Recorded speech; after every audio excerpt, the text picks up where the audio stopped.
ready to branch out, to take a leap of faith, to love yourself and others fully, then let go of whatever no longer serves you to take action now on Get Rooted Radio with Erica Gifford Mills, living it up, loving it up, and letting it go. Erica will energize and excite you to power up your passionate dream that sets your soul on fire. With Erica's E3 approach, equipping, empowering, and enlightening yourself so you can be yourself for yourself. Get ready and get rooted to live a life without regrets, without what ifs, without should haves, and especially without empty feelings from a life unexplored. This hit show helps you build powerful and intentional roots to live it up, love it up, and let it go. Get fearlessly ready and powerfully rooted in your yes with your host, Erica Gifford Mills, and be fearless about your more and stand in your yes. Now on Get Rooted Radio.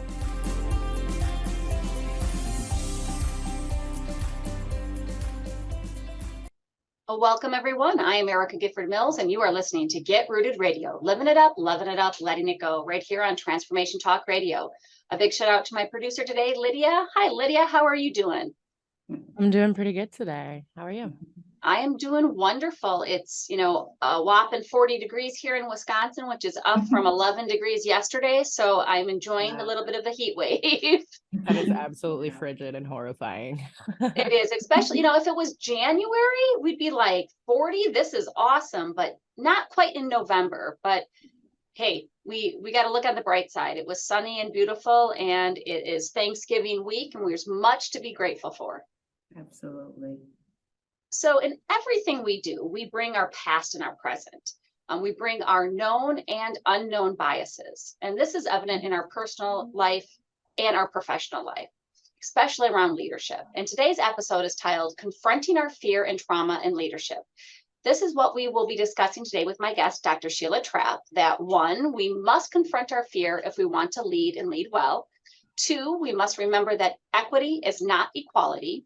And 3, trauma in any form must be addressed because you bring you to the role of the leader. So I'm so excited to have Sheila on the show with us today, but I want to tell you a little bit about her because she is such an impressive woman. Dr. Trapp is a mother, wife, daughter, sister, and her new designation as grandmother. Dr. Trapp has worked for over 30 years in various leadership roles in the social justice arena.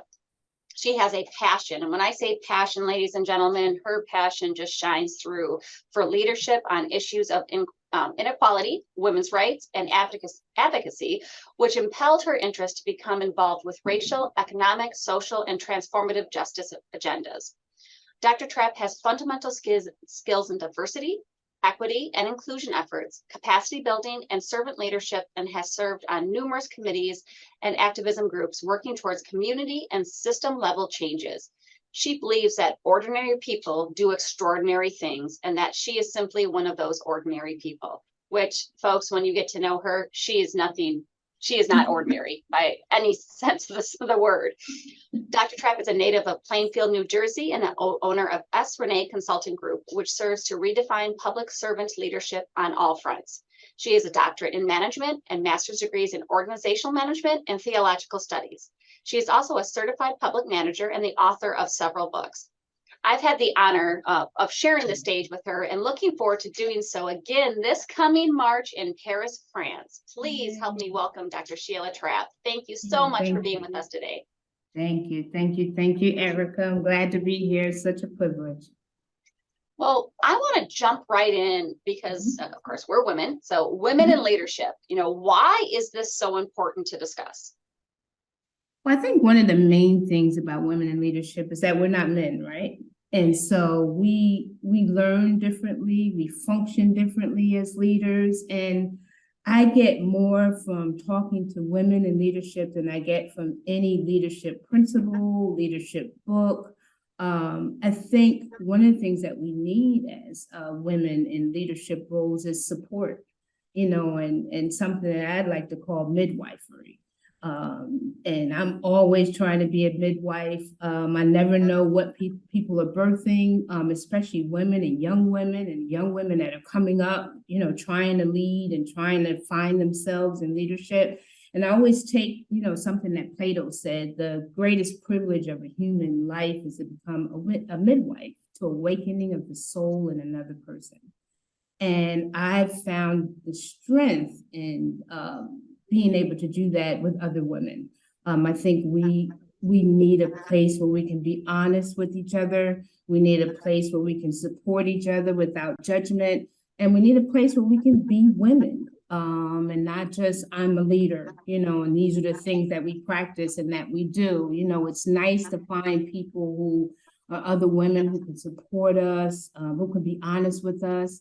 But more so, I find that you and I have been in some of the same circles with lots of different women, and I've found a better Sheila being in the realm of other women who like, girl, you could do this. Everybody makes mistakes. I don't have it all together all the time. Those are the kind of conversations that we need to have so everybody knows we are all going through things. We all have stuff, we carry so many roles. As strong as we are, we need support. And I find that with other women, we need to talk more and commune more together, especially surrounding our leadership roles and, all the different roles that we play. But in various realms of leadership, it's hard, and it's hard for us. And we need somewhere where we can kind of place some of the values that we have and what we're doing. And we always want to support. And I've never been to a leadership conference, where there's men and we get to talk about this stuff. It's usually very hard principles. This is what leadership is. This is what you're going to do. But there's just so much more to us. And I just think it's worthy of exploring a little bit more and a little bit more and a little bit more, till we can find a way to really support each other and to help people birth. Everybody's looking for a way to be their best self, and so if it's tag you're it, that somebody says, can you help me? We should be open to supporting, especially this next generation that's coming up after us. This world is crazy. And it's like, things are just not the same. And so their struggles and the things that they're going to have to deal with are a little bit different. So it's nice to have someone that says, that's nothing. Don't worry about that. That's nothing. Did that, been there, done that, and real mentoring happening. And we need to be able to do that with women our age, older, whoever is looking to birth something and to birth, their best self. Everybody's chasing their own selves. If we can help them get to a good place, it should be something that we should be more into doing. And I think that it's a beautiful, I love the analogy, right? The midwife, the birthing, because we're afraid at many times to say that I don't know what to do. I don't know how to handle this situation, or I need help, because we think we need to do it all, be it all the time. And when we can go over and fix another woman's crown without telling everybody else that it was crooked, right? Because I love that saying. It's important and to be comfortable. I always like to say, girls compete, women empower. And it is so true. And when we realize that we're all trying to be our best selves, which my best self is going to be different than your best self, which is going to be different than somebody else's best self. We're here to support one another and to get us to the point where we are all leaders, no matter the title, no matter your rank, age, or serial number, right? None of that matters. It's a matter of how do we come along one another and lift each other up and help to get us the goals that we need to. Absolutely. I also think there's real power in being around people who have done things that you haven't done, like just being on this platform here. You invite me onto a platform that I've never done a podcast before, so I'm asking all kinds of questions. Like, this is something new for me. You know me, though. I do a lot of presentations, a lot of talking, and a lot of teaching. But I'm intrigued when I come across anyone who's doing something that I'm not doing. And I want to learn, and I want to be in the space where people want to teach. And I think that if we were more open to certain things, on that realm, I think we just be powerful. We're already powerful by ourselves, but together we can be even more. And I do believe the future is female. When you look at all the things that are going on, we're birthing the next generation of leaders, you know, whether you're a mother or you're leading a family, whatever it is that we're doing, we've always had to be strong. My encouragement is that we just be strong together. Oh, absolutely. So on that note, let's take a quick break. And when we come back, we're going to talk about take a quick break. And when we come back, we will get her information. And she's also going to tell you about a new book that's coming out. You are listening to Get Rooted Radio with Erica Gifford Mills. Living it up, loving it up, letting it go. Stay tuned. We'll be right back.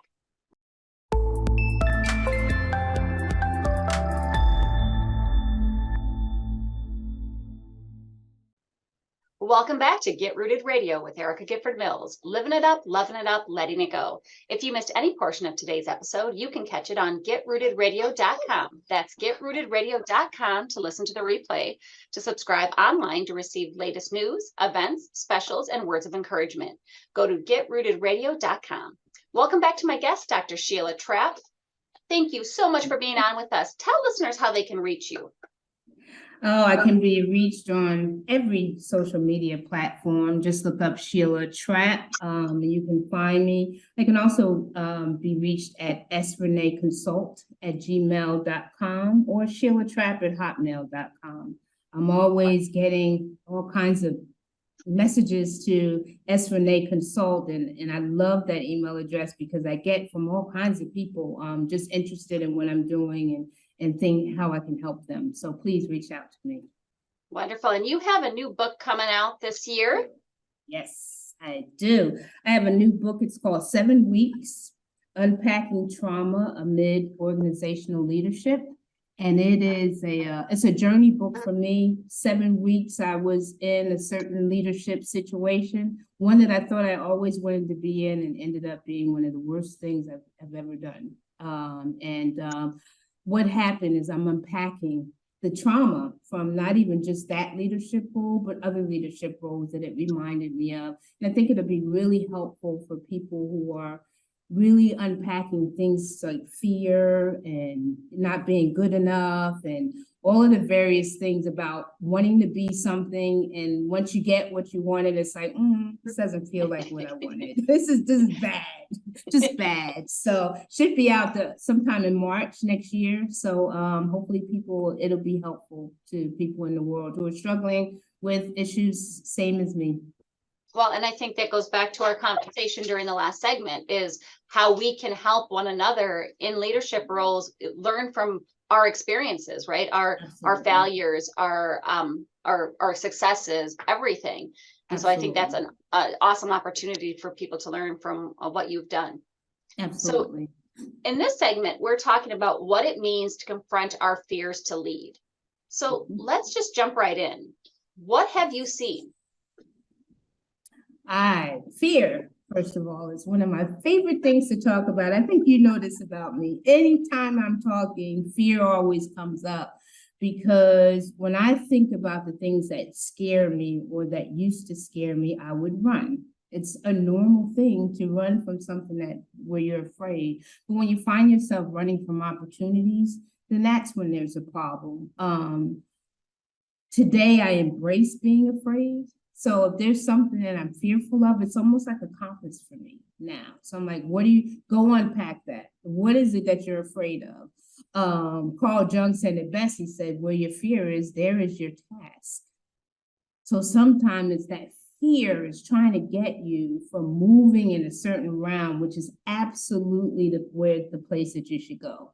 And so once you start understanding that, you see that fear is something to go that way, because something is trying to keep you from, again, something that could be your best self, a part of you becoming better. And so now as I chase fear, I'm embracing more me. I'm more me today than I've ever been. And I think a lot of it is from confronting various fears that I've had, to stop flight and running and just stand there, figuring out what is it about this situation that makes me afraid, and it's made me a better person and definitely a better leader. And I think that's so important because fear, it's out there, right? We're always going to have it. And sometimes fear is very good, right? It gets us out of bad situations, right? Absolutely. The Mhm. evils of the world. But other times it holds us back, and it keeps us from growing. It keeps us from experiencing so many opportunities. And Absolutely. I mean, you're going to fail, right? At some point in your life, Absolutely. you're going to fail, but you never learn unless you go after. I mean, I've been there.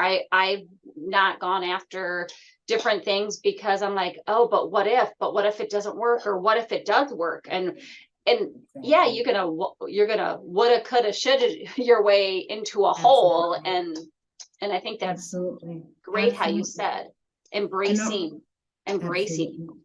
Exactly. And I also think that a lot of our fear comes from things that we've been told, what we couldn't do, who we're not, and who is anybody to tell you what you can and cannot do, and so just to push through that is pushing through a barrier that's been placed upon you, as women, even, I call it historical DNA. There's a lot of things that fear that comes through the passage of our families, and things that's happened to us in the past, and to be able to push through some of those things, to me, and owning your right to be in a certain place, is as afraid as you might be. You have to do it afraid sometime, and you have to stand there and just like, I'm not going to be afraid of this, and if I am going to be afraid, I'm going to do it anyway.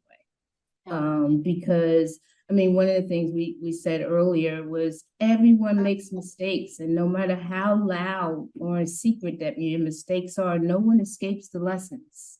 So let's go have the lessons, because, one thing that I'm not a big fan of, when people say you learn or you win, and I'm like, no, you lose. There is losing, and I've lost. But lessons come with losing, but it's not true that you don't lose, because we do lose. There's not that. Yep. We have to be honest with people about that. There is losing, and you will lose. It's what you do with that loss, and what you do with the lessons that come from losing, I think, are the better things. We don't know what's right until we know what's wrong. So it's things that we have to go through. So we have to look at what that fear is trying to keep us from, because that fear is always trying to teach us. We're going to learn something over there. So go that way, go that way, and face it. It's what's going to be better for you in the long run. Whether you never do that again, you would have never known not to do it if you hadn't taken a chance to get it done. So fear, to me, is just, it's the task today for me. It is the task, and it comes wrapped in it. So many opportunities come out of embracing that fear. Go that way, see what's that way, because whatever's standing at that door is not real. It's not real. It's trying to keep you from a better version of yourself. Well, and it's important. I mean, it's important to face those fears just on a regular, everyday basis, but especially if you want to lead, if you want to move forward, if you want to open that door for somebody else, whether that is your daughter, your son, your, cousins, nieces, nephews, just the future generation, or somebody else who is coming aside you and wants to do something different. Exactly. And if we don't confront our own fears, how do we help those other people? Exactly. I had someone come to me the last conference that I did, and she's like, she's so afraid at work. And I didn't really know what to tell her, because most of the time when I'm doing any kind of leadership coaching, it's people, I get to know people first. Like, what I do is not for everyone. So you got to get to know someone, and then you help them unpack who they are. And then you start, working on some of the leadership goals and principles that they would like to achieve. She was so afraid at work to speak up and to say things. And one of the things I said to her, which I've never said to anyone, was use your fear, use it. Use it to fuel yourself. If you can't get rid of it, and you're trying to confront it and it's still standing there, use it. Use it to make you better. Use it to understand yourself better. Just use it. Don't be afraid and run. Use it. And, at that point, not knowing her that well, after I spoke with her, maybe like 3 months later, she was like, I used it. And it was better for me to have done so, so I'm like, okay, good. So you just don't always know. You're trying to be helpful, but you don't want it to hurt anyone. So you can't just tell people what they need to do all the time. But it was very clear that she didn't want to let go of the fear. So just use it then. Use it in whatever that you're doing. And it worked for her. So Right. Oh, and I think too, what sometimes people forget, this doesn't just have to be in a corporate environment. It's, you mentioned it earlier, is you're leading in so many ways, whether it's in a social circle, whether it's in your household, whether it's in a community group. It doesn't just mean in a corporate structure leadership. And I think that people get leadership and titles and types of livelihood things mixed up, and we lead in so many ways, and you never know who's watching. Absolutely. So make sure that you're showing up 100% authentic yourself and leading your way, because it's going to matter down the road. Because eventually, if you're not leading the way you need to lead, and it's true to yourself, you're going to get caught up later, because then it's just not going to work. It's just not going to work. Agreed. Absolutely. And we have to confront our past, and we have to confront those voices in our head that are saying you're not good enough, you can't do this, those kinds of things. Or we have to confront those issues, because if we can't move past things of that nature, we can't move past anything. We just stay stagnant. So take the opportunities to confront your fear. We'll all be better for it if we continue to do it over and over again.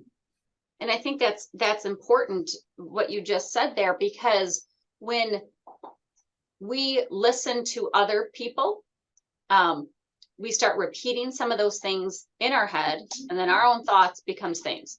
And I know personally in the past, I've had like, well, what will other people think if I do this? Exactly. And it wasn't until I said, I don't care. I don't care. And I embraced it, right? Because people are going to talk about you no matter what. So let's give them something to talk about. Go after it. I tell people all the time, if they're not talking about you, you're not doing anything anyway. So you might as well just go for it. They're going to talk about you because you're doing something. So get it done. Get it done. And if it takes longer for you to get something accomplished than you originally thought, that's okay, because the time's going to pass anyways. Exactly. And you're not chasing anybody's time but your own self. It's your timeline. It's not your timeline and your timeline. I'm chasing me. Chasing the best me I can possibly be. And one of my favorite sayings, I think I said this the last time we were together, is no one is you and that's your power. That's it right there in a nutshell. I say it all the time, nobody can beat me at being Sheila Trapp. Because you know what? To be me, people don't have a clue. And you can't beat me at being me, because I'm the only me. So if you need to know that, then remember that no one is you and that is your power. And that's where we're going to take our next break. And when we come back, we're going to talk about diversity, equity, and inclusion, DEI. Before we go, Dr. Trapp, tell folks how they can reach you again. You can reach me at S. Renee Consult, and that's Renee with RENAE, not EE. Or you can reach me at Sheila Trapp at hotmail.com. S. Renee Consult at gmail.com. Wonderful. I am Erica Gifford Mills, and you are listening to Get Rooted Radio. Living it up, loving it up, letting it go. Stay tuned. We'll be right back.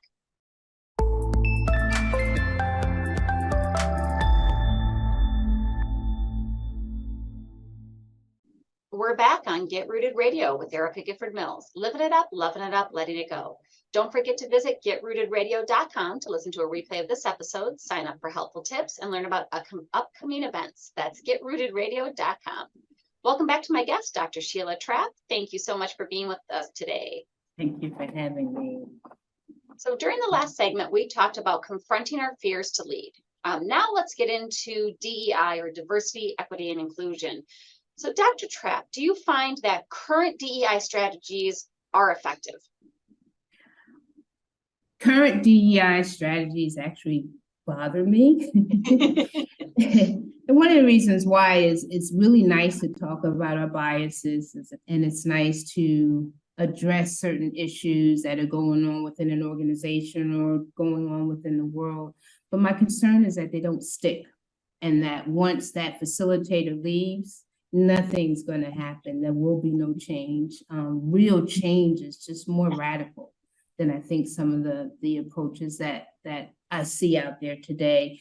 And I think one of the main things is just really being able to understand what the work is that we're doing. And that's why I talk about equity versus equality, because I think people just get it wrong. Equity really involves trying to understand and give people what they need to enjoy full, healthy lives. And that word understanding is the bigger issue, because equity is not equality. You can only have equality if people are working from the same place or starting from the same place or need the same things. And that's just not the case for all of us. As a woman of color, it doesn't mean that you give me what you give everybody else. It's not equity for me. Equity is about understanding my needs, what I need from you, what I need from a company, what I need from whatever is happening in my world. And unless you understand me and my history and where I'm coming from, how could you possibly provide some level of equity to my life? I just don't think that organizations are ready, at least the ones that I've come across, are really ready to dig deep into more historical things, things that people don't want to talk about: slavery, slave owners, all the things, Black people, where we come from, and, people like, we're from Africa, we don't know anything about Africa. You know what I mean? There's just so much has been lost for our people, that equity has to come, to me, has to come from the level of understanding who I am as a person, what I've been through, and what we still go through as a people. Things are not equal on many fronts when it comes to the world, and still the way that we're separate but equal. I just think we throw those words around without really digging deep into a better level of understanding. So do you find it hard for organizations to know how to approach that? Because I know in speaking to some leaders, when I've posed the question on why aren't you getting to know your staff?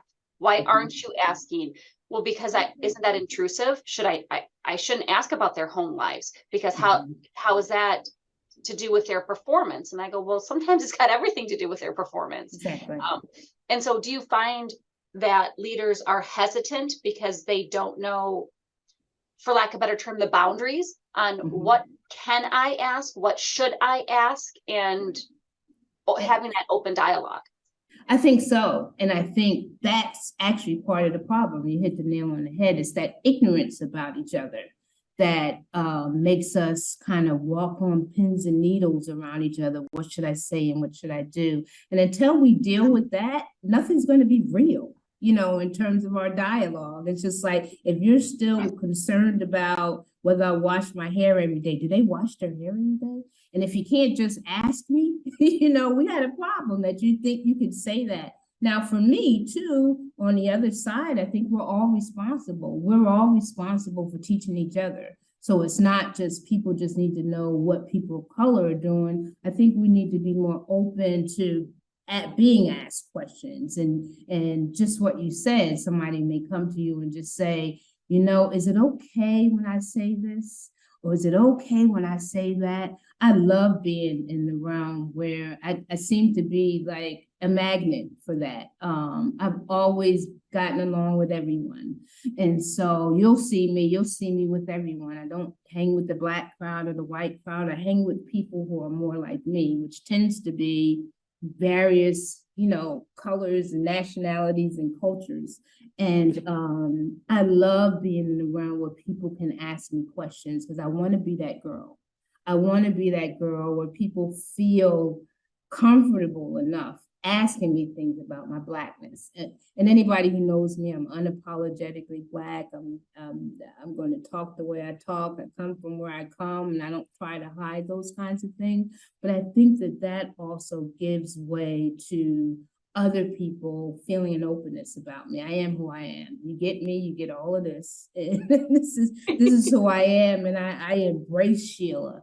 And I think it makes people comfortable because I'm going to embrace myself regardless of the realm that I'm in. But I love when people ask me questions. I think the last time you and I were together, we had some really good conversations about lots of things and just being open and honest. And all of us have a responsibility to erase some of the ignorance that might be out there about people. And as a Black woman, I'm not like every Black woman. I don't come from where every Black woman comes from, and so, I grew up in a 2-parent home, it's just kind of, I've had great opportunities in areas where I think I've been very privileged, as a Black woman and understanding some of that. We're all not alike. So oftentimes I'm imparting information that's about me, what I've learned, or what I know that people around me are faced with, but I don't know everything. And I think that there is just such a great opportunity to learn more and more and more about each other. And we have to take those steps. And the DEI approach to me is it's on the surface. It's still not what's real. Diversity is such a sexy word these days, but diversity is just being invited to the party. Literally, it's like they said they fixed the organization because they hired more Black people. You didn't fix anything. You just invited more people to the party. Inclusion is being asked to dance. Yes. And that's where we're just not doing well. That's where we're still separate. The inclusion thing is not about hiring people. It's about really including people in the decisions that are being made and the discussions that are being held and being comfortable with having any kind of conversation around anyone and no one's getting offended because we know that your motive is not to offend. And that's what we need to work. We need to work on that. And I think that I would agree that is a big part with so many avenues. I want to ask the question and I want to know, and I don't want to be ignorant. So I need to ask to know, but if I ask, am I being offensive? And I think that's what we got to get over that. We have to know that people are coming from a good place. Absolutely. And that's hard, right? That's really hard to do. If like you said earlier, what are your issues? What are you afraid of? Are you afraid of people judging you? Are you afraid of, what has your past experience been like when you've opened up to somebody and then they took that advantage of that? So I think it is unpacking your issues as a person, and then we can get to being able to lead and ask the question without having an assumed negative impact. Exactly. Yeah. And it's really just all about motive. And, people need to be able to say, ouch. Hey, wait a minute. You're doing too much. People need to be able to say that without fear. That's not okay that you said that. Let's talk about maybe a better way to approach that because that's offensive. And people, we all have a responsibility to take that and say, okay, let's talk about it because I don't want to be offensive. My motive was not to hurt you. Can we please talk about this? And I think for me, until we get to that level, that we're not really dealing with the more deeply rooted issues that we have. I was at work for an organization a couple years ago, and they were like, well, we're going to fix diversity and we're just going to hire a bunch of Black people. And then so when the Black people come in, they come into that same culture, which was oppressive, full of fear. And it was you're just adding people onto this culture that just does not lend itself to an organization or a family structure that says, we're so glad you're here. It's like, there's so not that feeling, and so it was, and they ended up really struggling. They couldn't keep any level of diversity because it starts at the top. It was just like, you make me feel fearful, of the CEO or whoever. It's just like, no, this is not diversity. I should be able to say what I need to say say it again, without fear of reprisal and being fired and, some of the fears that we already have, because they're real, Yep. in certain spaces and places, you say something, you get the boot, and being able to say that and discuss that, I think is just, we're missing. I think we're really, really missing the mark on that. And I think there are DEI professionals that are trying, but there's organizations who will only let them do but so much. It's just like, no, we're not going to do that. You could do that part over there. We could talk about our biases over there. Like, this is good, and it is, we're missing such a great opportunity to get to know each other better. And I think it is because it promotes that work environment where we're trusting one another. And if we trust one another, we're going to open ourselves. We're going to do better work. We're going to not have, the hostile work environment, and just, it's a ripple effect. Absolutely. So, yeah. Absolutely. So we're going to take a quick break. And when we come back, we will end today's show by talking about women and trauma. This is Get Rooted Radio with Erica Gifford Mills. Living it up, loving it up, letting it go. Stay tuned. We'll be right back.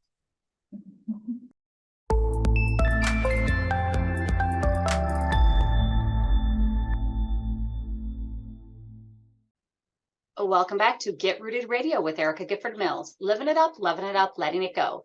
If you missed any of the information during the last segments, go to getrootedradio.com. That's getrootedradio.com to listen to the replay. Don't forget to subscribe, sign up for tips and special events and pricing for upcoming coaching sessions at getrootedradio.com. Welcome back to my guest, Dr. Sheila Trapp. Before we wrap up today's episode, tell listeners how they can reach you and find out more about your services and other ways they can interact and connect with you. I can be reached at srenee@gmail.com, and that's Renee, RENAE, or Sheila Trapp, SHEILA, Trapp with 2 P's, @hotmail.com. I'd love to talk to you about some of the services that I provide, and just to hear from you about anything that you've heard today. And then you have a new book coming out in 2023. Tell listeners about it. New book coming out, which is 7 weeks. This is book 7 for me.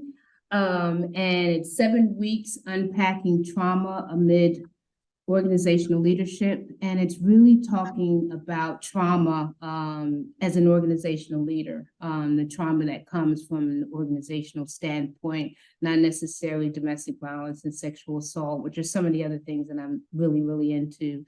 And I think that's what made this book so special, is because I was already into trauma. And then you start thinking about trauma as a leader and within the organization, there was just a lot to unpack.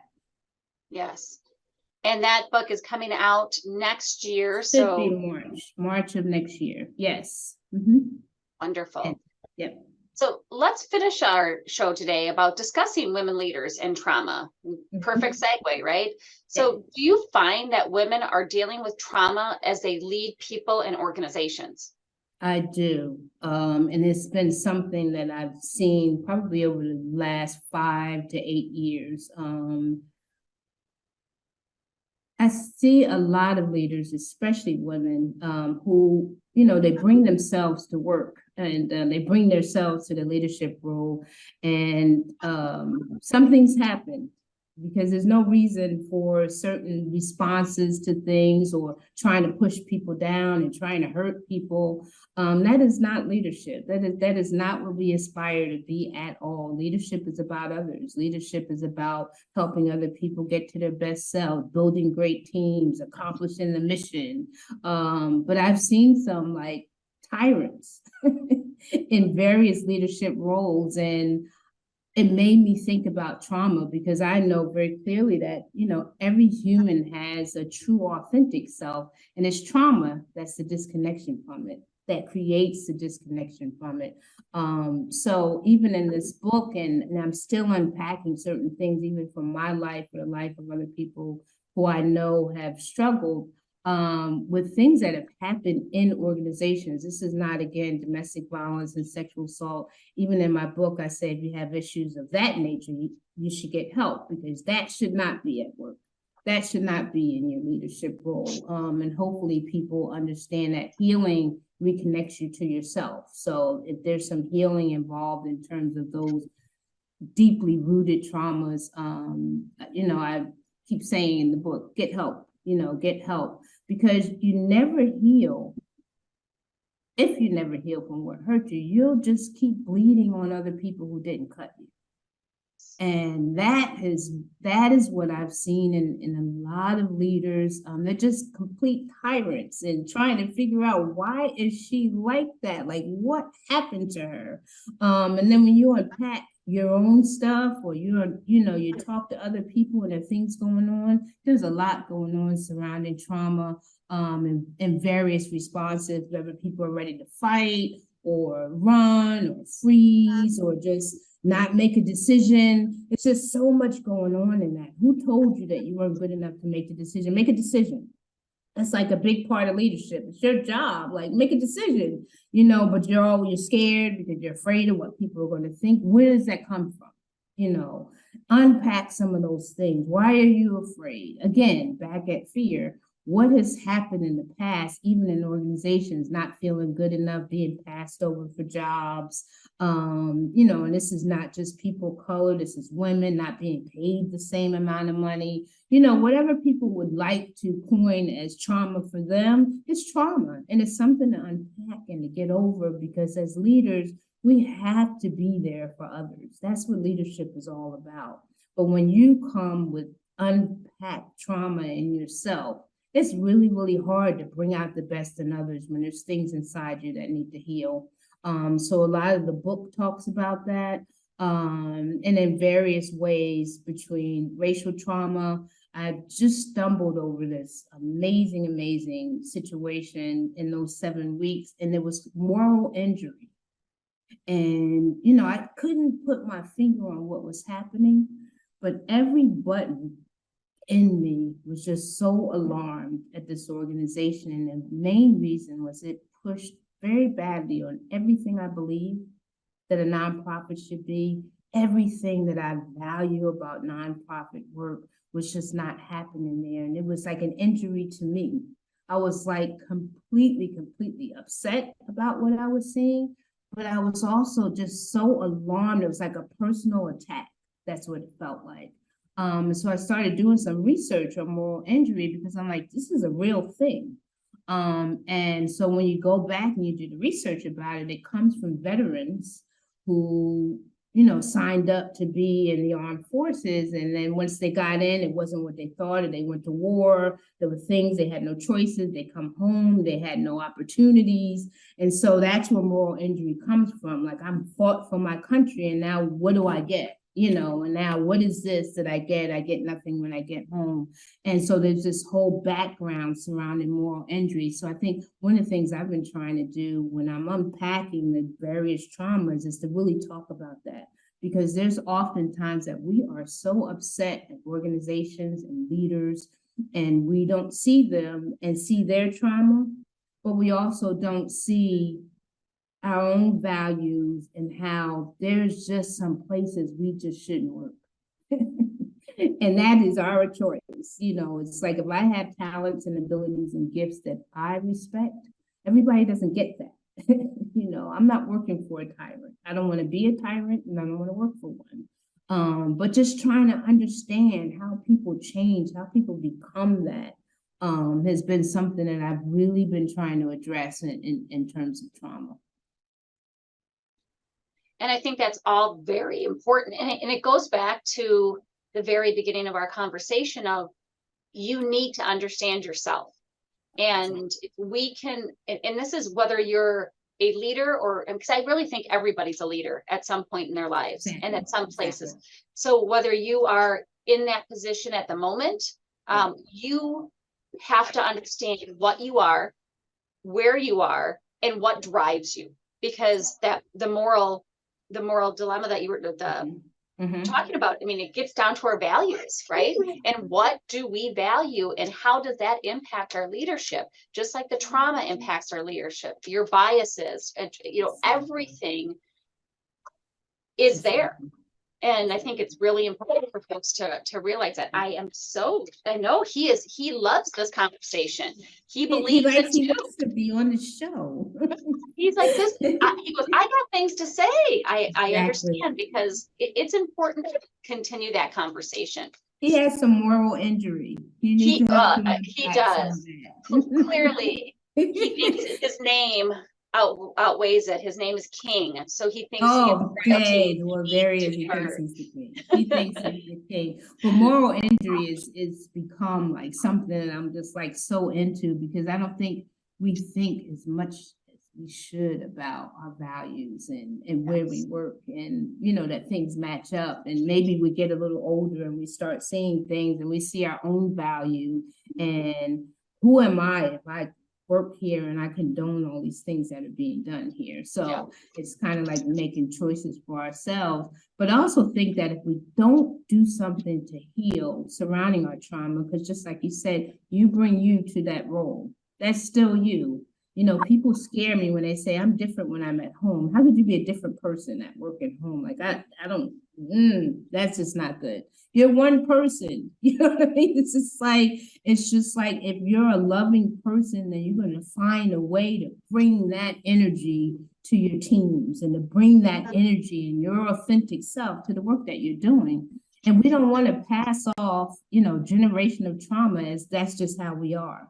That's the culture here. It's not okay. We need to do something to fix it. And I think that's where we're going to end, because I hate to cut you off, but I knew we would end up running out of time. So thank you so much. Check out Dr. Trapp's information online to make sure that you are getting her book when it comes out in March.